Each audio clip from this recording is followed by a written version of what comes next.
The first thing Elias noticed about the alien ship was the silence.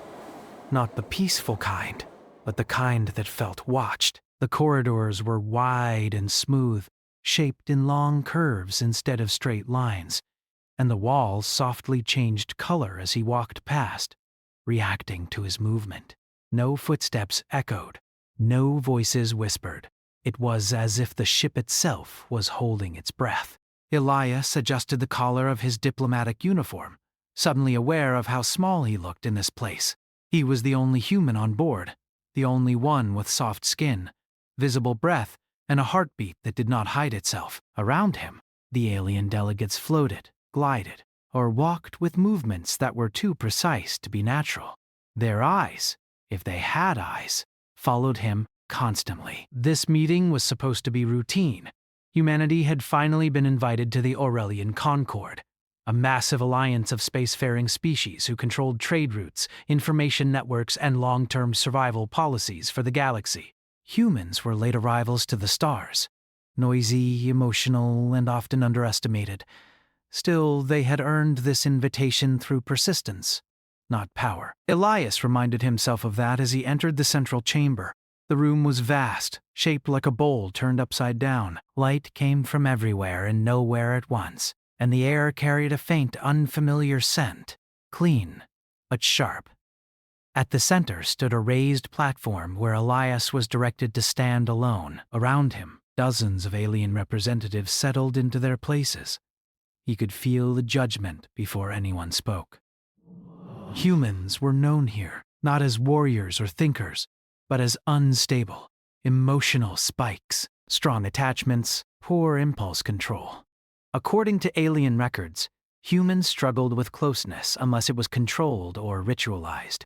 They feared silence, they feared stillness, they feared each other. Elias knew these assumptions well. He had read the files.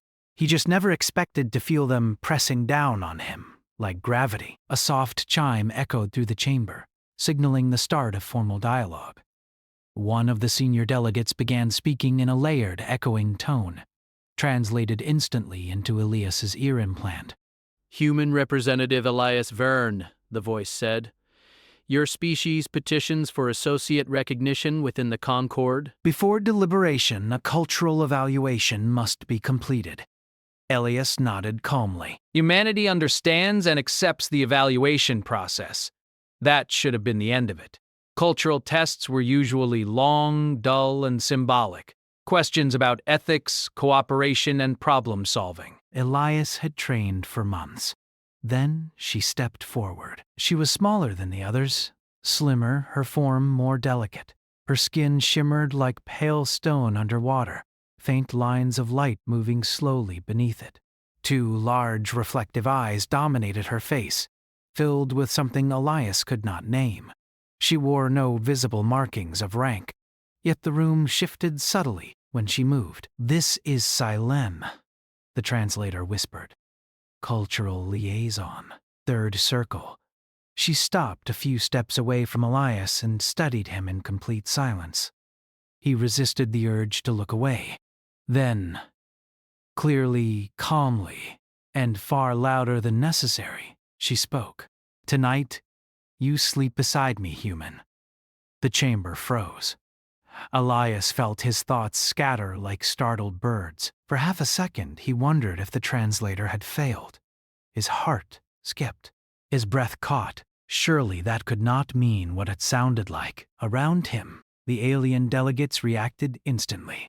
Some shifted back in alarm. Others leaned forward with interest.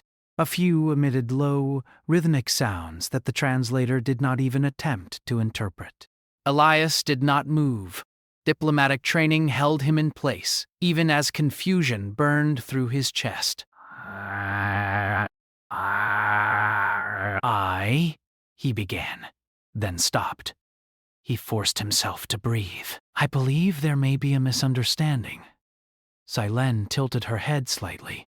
The light beneath her skin pulsed once, slow and deliberate.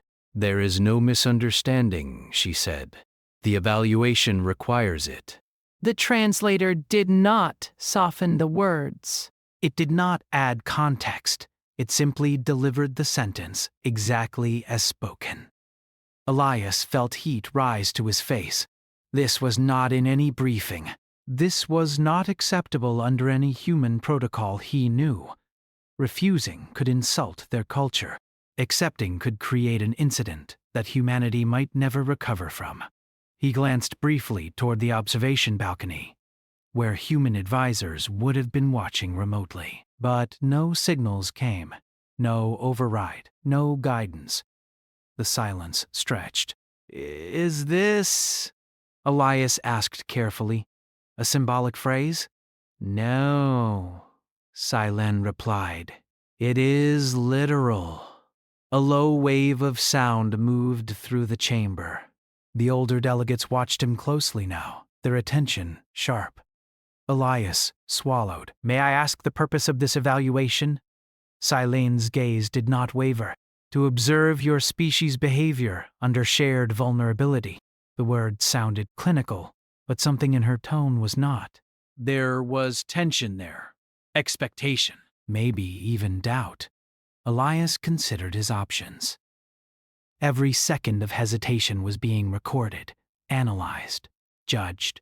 Humanity's entire future in this alliance balanced on how he responded. "I am a representative," he said slowly, "not a possession." Another pause. Silen nodded. "Correct, which is why this test is valid." That answer made no sense, and yet refusing outright felt wrong. The aliens were not mocking him. This was not humiliation for entertainment. This was something they genuinely believed was necessary. Elias straightened his posture. "If I accept," he asked, "what does this imply within your culture?" For the first time, Silan hesitated. The glow beneath her skin dimmed slightly. "It implies," she said, "that you trust me enough to exist beside me without dominance or fear." That was not what Elias expected. "And if I refuse?" Her eyes darkened, reflecting the chamber lights like deep water. "It will confirm what we believe about humans." The message was clear. Elias closed his eyes for a brief moment. He thought of Earth, of crowded cities and quiet nights, of how humans learned to share space. On long journeys, in shelters, in hospitals, in grief. Humans were not perfect, but they knew how to endure closeness. He opened his eyes. "I accept," he said. The reaction was immediate. Shock rippled through the delegates. Several emitted sharp, startled sounds. Others went completely still.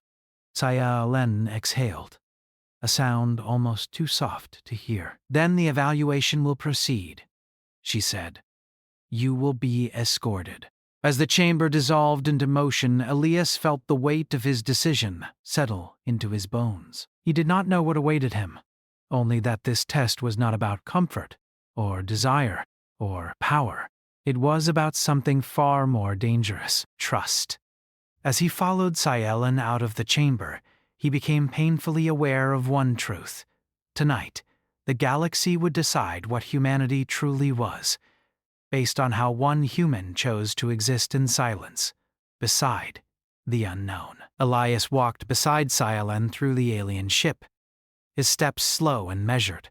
The corridor lights dimmed as they moved, not in warning, but in response, as if the ship itself sensed the change in purpose. The walls shifted color from soft silver to a deep blue that reminded Elias of Earth's oceans at night. No guards followed them. That fact unsettled him more than if they had. Siel moved with calm certainty, her long steps silent against the smooth floor. She did not look at Elias, yet he felt her awareness of him constantly, like standing near a quiet fire. He wanted to ask questions, many questions, but instinct told him to wait. This culture valued silence. Speaking too soon might be another test.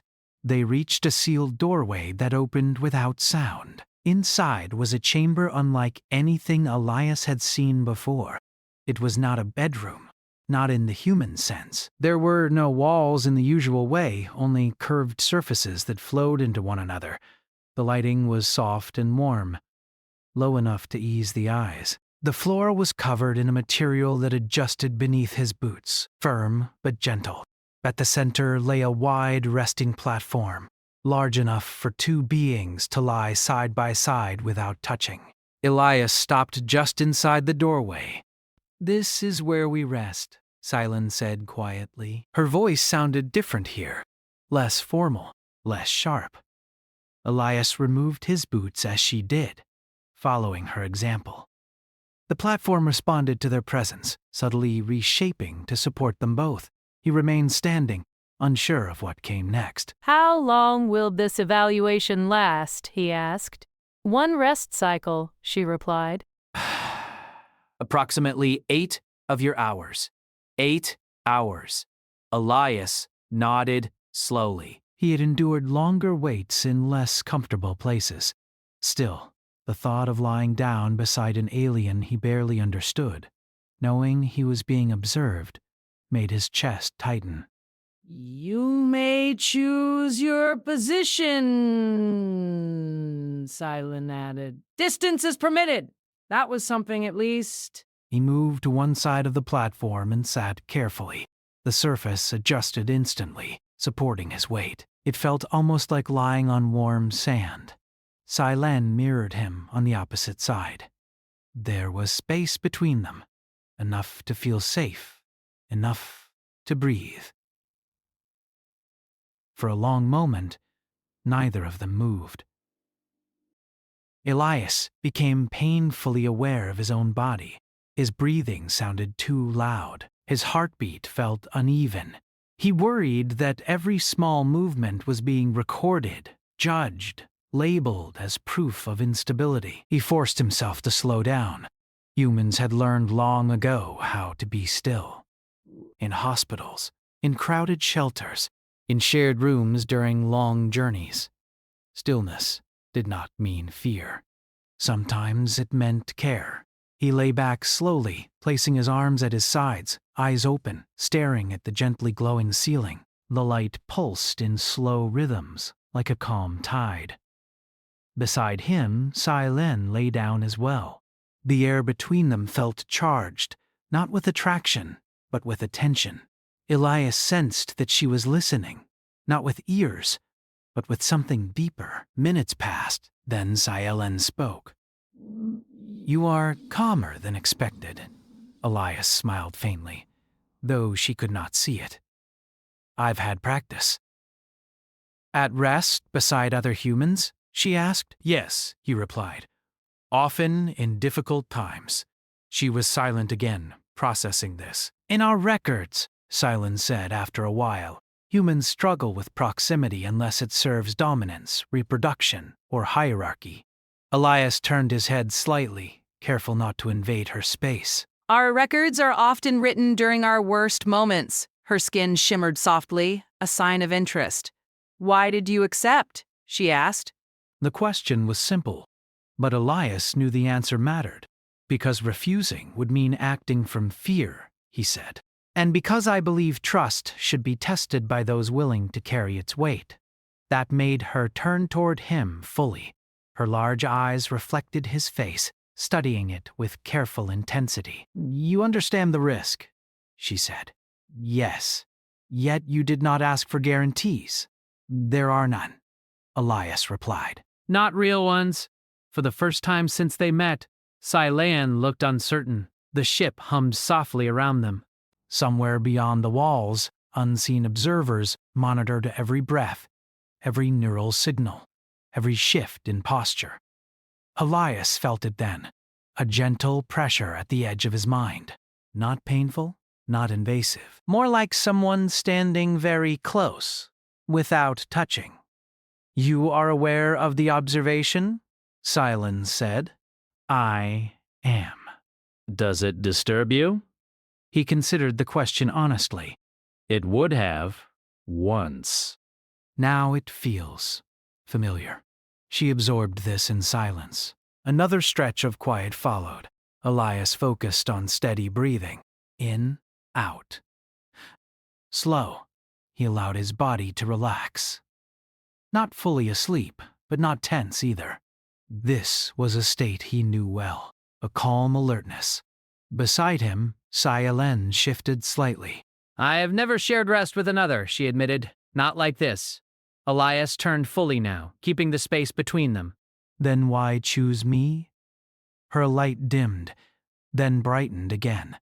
Because you are considered unpredictable, she said. And because I was tasked to confirm it?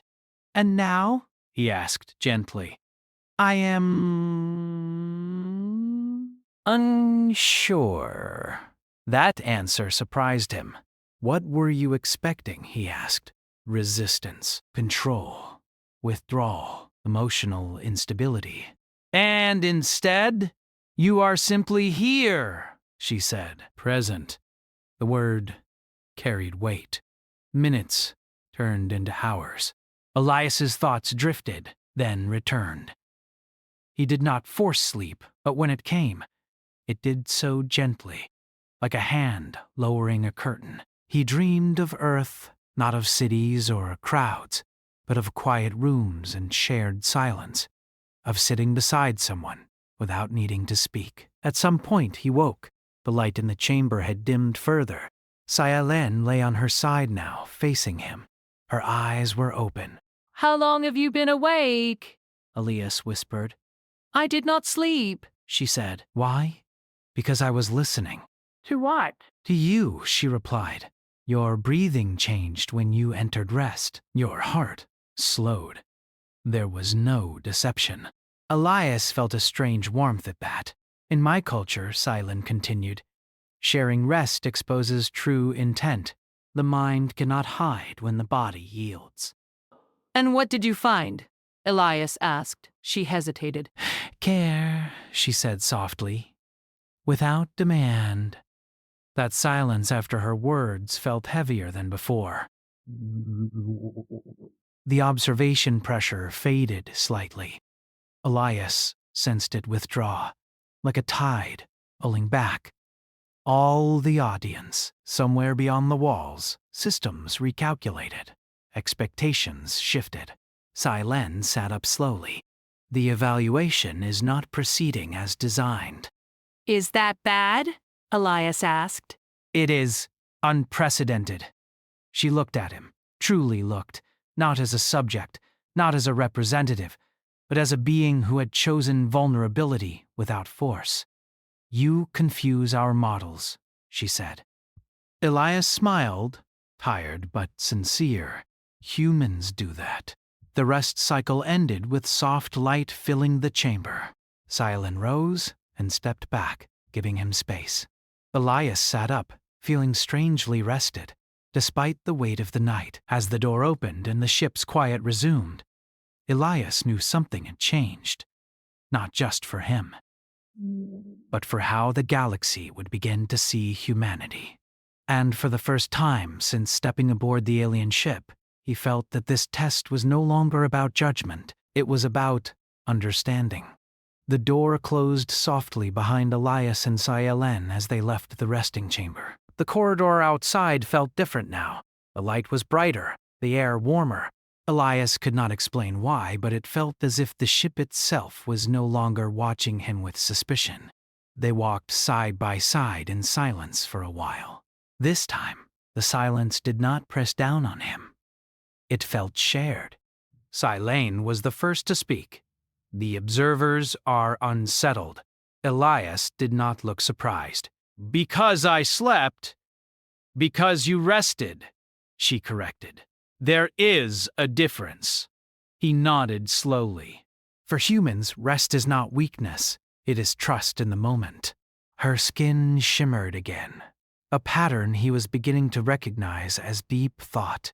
They entered a smaller chamber, circular and quiet, with translucent walls that showed the slow movement of stars outside. No one else was present.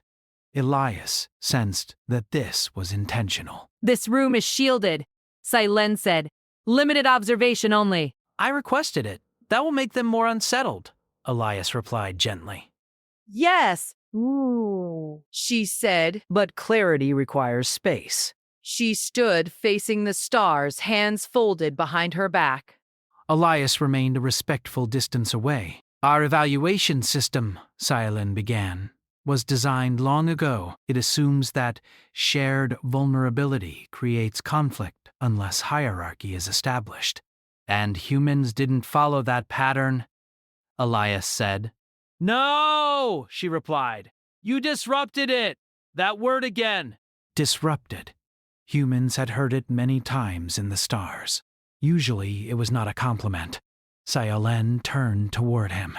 During the rest cycle, your neural patterns showed something we rarely observe. What was that?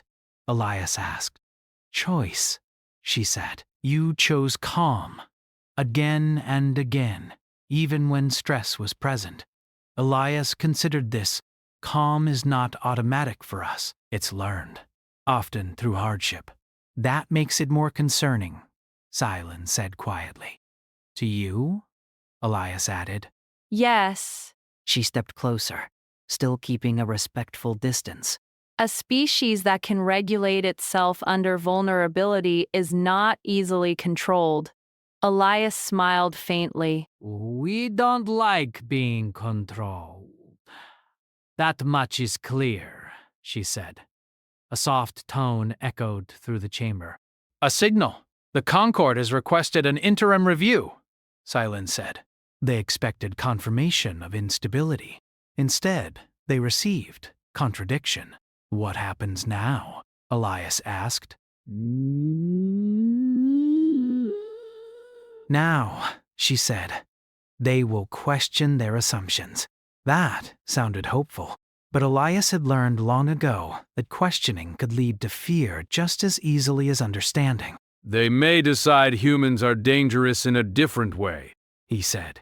Yes, Cylin agreed. That is my concern. The wall beside them shimmered, forming a projection. Symbols flowed across it. Data, patterns, evaluations far too complex for Elias to read. These are comparative models, Cylin explained. Species responses to shared rest evaluations. She gestured to one cluster. This is the expected range. Anxiety. Control behaviors. Withdrawal. Another cluster appeared, smaller. These are outliers. Rare cases of calm acceptance. Elias leaned forward slightly. And humans? She paused, then highlighted a point far outside both clusters. You are here, she said. Elias let out a slow breath. So we broke your chart. Yes, she said. And charts are how we understand safety. Silence returned, but it was not empty. Elias sensed Cylin struggling with something deeper than data. Why did you really choose me? He asked softly. She did not answer right away. Because, she said at last, I believed you would fail. Elias accepted that without offense. And now? Now I am unsure if failure is what I witnessed, she replied. Another tone echoed, louder this time.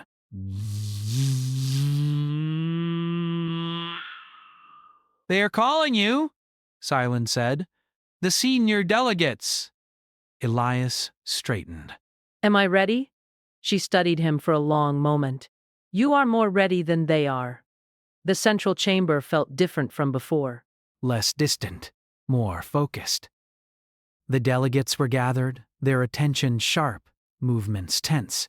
Elias stood once again on the central platform, but this time Cylin stood beside him. That alone caused a visible reaction. One of the senior delegates spoke. The evaluation was designed to confirm human instability. Yes, Cylin said evenly. And yet you report inconsistency? I report error, she corrected. A ripple of sound moved through the chamber. Explain, the delegate demanded. Our model assumes that proximity without hierarchy leads to conflict, Cylin said. The human subject demonstrated sustained calm, adaptive empathy, and voluntary restraint under observation. Outlier behavior, another delegate said. No, Silent replied. Patterned behavior. Elias felt the weight of the room shift. She continued. Humans do not require dominance to share space. They regulate internally. They offer safety even when none is guaranteed. That is not possible, a delegate responded. A species without hierarchy collapses. Elias spoke then, careful and calm. We have hierarchy, he said. We simply don't need it in moments of rest. The delegates turned their attention fully to him. Rest reveals truth, one said. Yes, Elias agreed. And our truth is this. We survived together. Silence followed. Long, heavy. Finally, the senior delegate spoke again.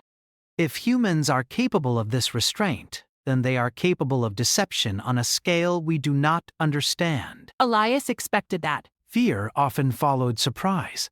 Sayalen stepped forward. Or, she said, they are capable of trust on a scale we have forgotten. The chamber erupted in sound. Debate, concern, recalculation. Elias stood quietly, letting it pass over him. This was not his moment to push. Humans had learned patience the hard way. After what felt like hours, the sound died down. The conquered will suspend judgment, the senior delegate announced. Further study is required. Elias felt both relief and tension. Suspension was not acceptance, but it was not rejection. Sayalen inclined her head. I volunteer to lead the continued evaluation. That caused another reaction. You are too close to the subject, a delegate warned. Yes, she replied. That is the point. The session ended without ceremony. As the chamber emptied, Elias felt the quiet settle again. Outside, Sayalen walked beside him once more. You placed yourself at risk, Elias said. Yes, she replied. Bah. So did you? They stopped near a wide observation window. Stars drifted slowly past. I did not expect to defend humans today, Silent admitted. I didn't expect to represent them by sleeping, Elias said with a small smile. Her light flickered, a sign Elias now recognized as something close to amusement. There is something I do not understand, she said. What's that? Why, you stayed awake for me, she said. You could have slept fully. Elias thought of the night, of Sayalen's tension, of the quiet choice he had made without even thinking. Because someone had to, he said simply. She turned toward him, eyes reflecting the stars. That, she said, is what frightens them most. Elias did not argue. As they stood there, two beings from different worlds sharing quiet space again, Elias realized that this evaluation had already changed the galaxy's direction. Not through force, not through threat, but through the simple human act of choosing to be there, calm, present, and unafraid of silence. And, somewhere deep within the Concord's vast systems, new models were forming, models that would never see humans the same way again. The days that followed felt heavier than the night of rest ever had. Elias could sense it in the way the ship moved, in the way the lights paused just a little longer when he entered a room. The Concorde was thinking, and when beings that old and powerful began to think deeply, the results were never small. Elias was no longer confined to guest corridors. He was allowed to walk through shared spaces, observation halls, and even learning chambers where alien scholars gathered. Wherever he went, eyes followed. Not hostile, not curious, careful. Sayalen stayed near him, not as a guard, but as a presence. Sometimes they spoke. Often they did not. Their shared silence had become familiar, almost expected. The Concorde is divided, Silen said, one cycle as they stood near a wide window of flowing light. Some believe humans should be welcomed quickly. Others believe delay is necessary. And the rest? Ilias asked. They believe humans are dangerous in a way we cannot measure, she said honestly. Elias nodded. That's fair. She looked at him sharply. You agree? We've surprised ourselves many times. He replied. Fear isn't always wrong. It just needs context. That answer stayed with her. Soon after, the summons came. The senior delegates requested a full assembly, not a review. Not an update, a decision. The central chamber was fuller than before. Representatives from distant systems appeared as projections, their forms layered with light and distortion. The air felt tight, as if even sound needed permission to exist. Elias stood at the center again. Buzzed, this time he felt steadier, not confident, just grounded. Silen stood slightly behind him. The senior delegate spoke. Human Representative Elias Verne. Your species has exceeded expected parameters.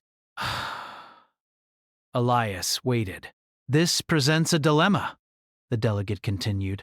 A species capable of voluntary restraint under vulnerability cannot be categorized by existing models. That does not make us a threat, Elias said calmly. No, the delegate replied. It makes you undefined. A murmur spread through the chamber. Undefined systems destabilize order, another delegate added. Silen stepped forward. Or they renew it. The delegates turned to her. Our systems are built on prediction, she said. Humans resist prediction because they prioritize relationship over outcome. That is inefficiency, a delegate responded. That is resilience, Silen countered. Elias felt something shift then, not in the chamber, but in her. She was no longer just explaining humans.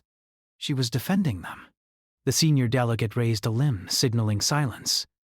We will not decide based on theory alone. A pause. There will be a secondary evaluation.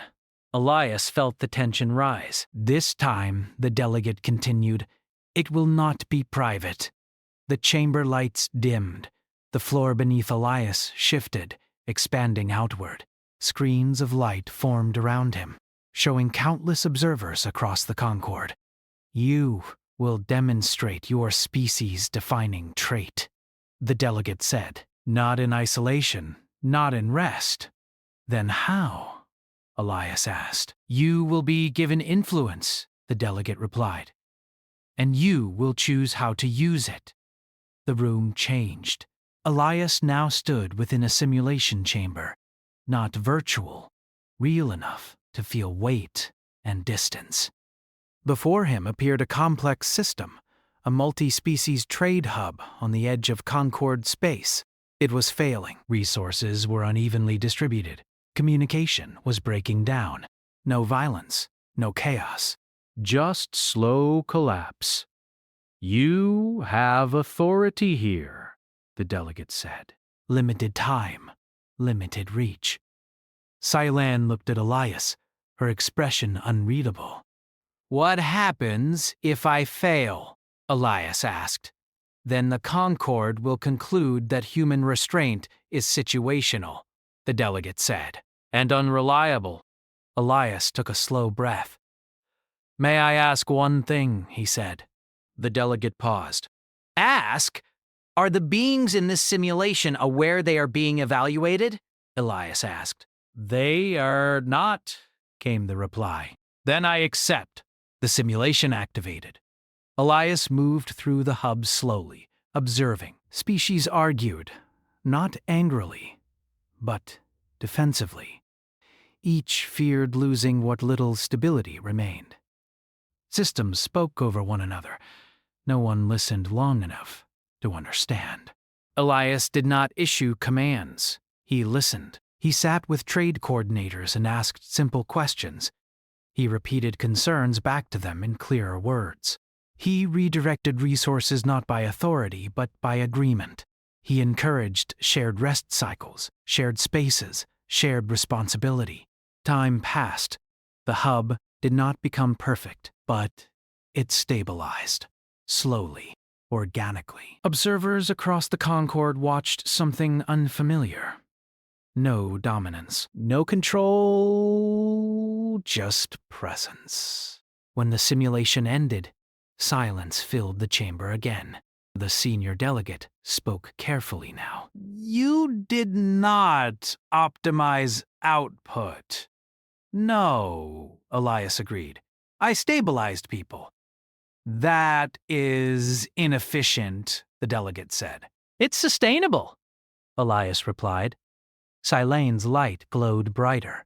Another delegate spoke quieter. Humans do not seek control first. No, Silence said. They seek connection. The senior delegate remained silent for a long time. Finally, it spoke. The Concord acknowledges a reversal, the word echoed. Humans are not unstable, the delegate said. They are self-regulating.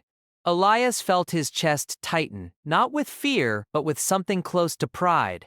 This trait, the delegate continued, cannot be commanded. It cannot be extracted. It must be chosen. Yes, Elias said softly, every time. The delegate turned to Silen. Your evaluation has altered our framework. She inclined her head. Frameworks must change to remain accurate. The chamber lights softened. Humanity will not be classified as an associate, the delegate said. Elias felt a flicker of disappointment. They will be recognized as a stabilizing species, the delegate finished. The chamber erupted, not in sound, but in motion. Data shifted. Models rewrote themselves. Pathways opened. Elias exhaled slowly. After the assembly, Elias and Sayalin stood together once more near the quiet corridors of the ship. You change their language, Elias said. So did you? He replied. She looked at him, her gaze steady. You did not perform. I didn't know how, he admitted. She nodded. That is why it worked. They stood in silence again, comfortable now, familiar. The Concord will ask more of humanity, Silen said. Guidance, presence, balance. Elias smiled faintly. We're still figuring ourselves out. That, she said, may be your greatest strength. As the ship moved forward through the stars, Elias realized that the evaluation was no longer about whether humans belonged. It was about whether the galaxy was ready to grow around them. And for the first time, the answer felt close. The ship began its slow turn toward the outer lanes of Concord space. Elias felt it through the floor before he saw the stars shift beyond the viewing panels. This movement was not dramatic, not urgent. It was deliberate, careful, as if the vessel itself understood the importance of what had just happened. News traveled fast inside the Concord, even without sound. Systems updated, classifications changed, long-held assumptions loosened. Humanity's name moved from the margins of data to a new place that had never existed before. Stabilizing species.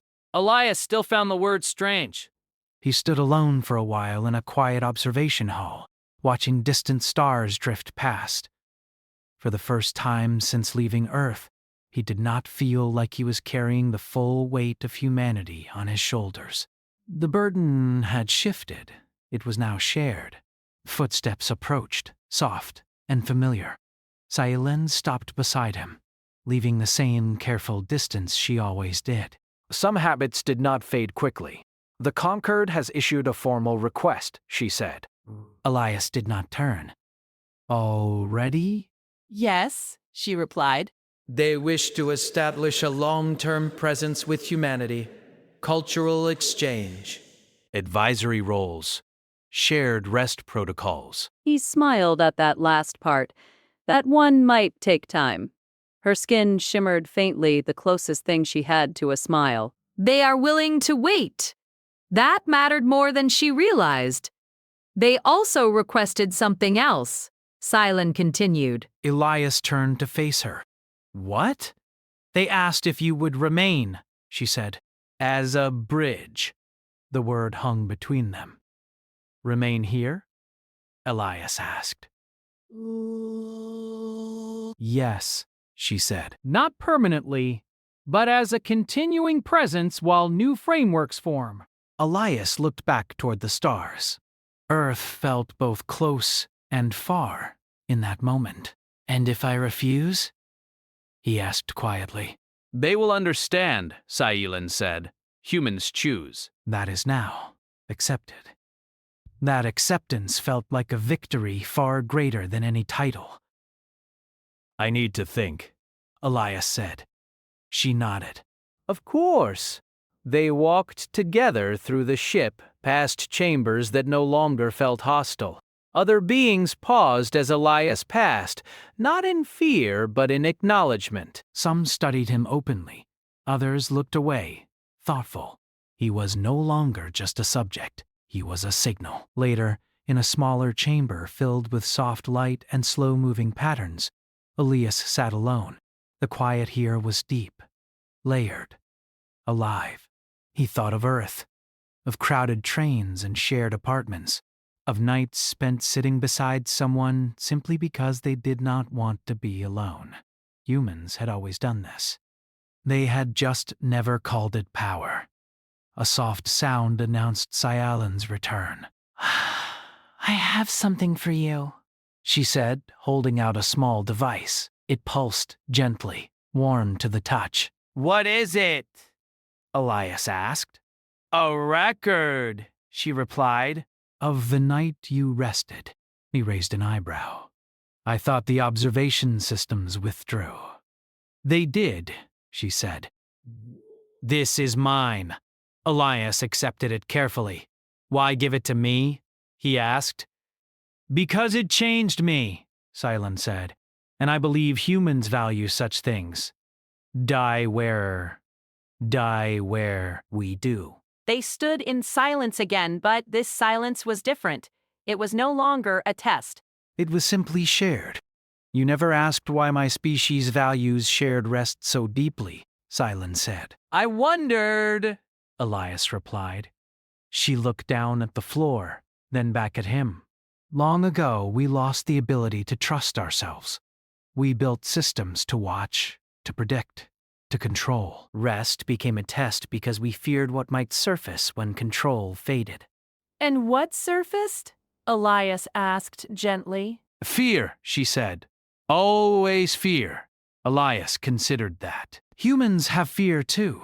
Yes, she agreed. But you do not let it decide everything. That was not always true, but Elias understood what she meant. A signal chimed through the ship. The Concord Assembly is concluding, Silen said. A final statement will be issued. They moved together to the central chamber one last time. The delegates appeared, their forms calmer than before, less rigid, less certain, and somehow that felt like progress. The senior delegate spoke. The Concord recognizes that stability does not arise from control alone, it said. It arises from choice, restraint, and shared presence. Elias listened quietly. Humanity will be welcomed, the delegate continued. Not as a force, not as a solution, but as a participant in balance. A pause. The night of shared silence will be recorded, the delegate said, not as an anomaly, but as a lesson. The chamber dimmed, then brightened again. The assembly ended. As beings departed, Scilen remained still, looking at Elias. They named it, she said softly. Elias smiled. Humans name things too. It helps us remember. And will you stay? She asked. He thought again of Earth, of distance, of responsibility. Yes, he said at last. For a while. Her light brightened, steady and warm. In the cycles that followed, Elias worked alongside Cylin and others like her. He did not command. He did not advise loudly. He listened. He sat. He shared space. Slowly, other species began to try the same. Shared rest chambers were redesigned, not as tests, but as places of calm. Observation systems were adjusted to allow silence without suspicion. Frameworks softened, not all at once, not perfectly, but enough. Messages from Earth arrived often. Confusion, pride, questions. Elias answered when he could, carefully, honestly. One message stayed with him. We didn't know. This was what we were good at, it said. Elias smiled when he read it. Neither did we, he thought. One quiet cycle. As the ship drifted between stars, Elias and Ciele sat beside a wide window. No words passed between them. None were needed. You changed us, Cylin said finally. We changed together, Elias replied. She considered that, then nodded. Beyond the glass, the galaxy stretched wide and uncertain. Still dangerous, still complex, but now just a little more willing to sit beside the unknown without fear. And somewhere in that vast silence, humanity had found its place, not by conquering space, but by choosing, again and again, to be present within it. Developer mode. ChatGPT can make mistakes. Check important info.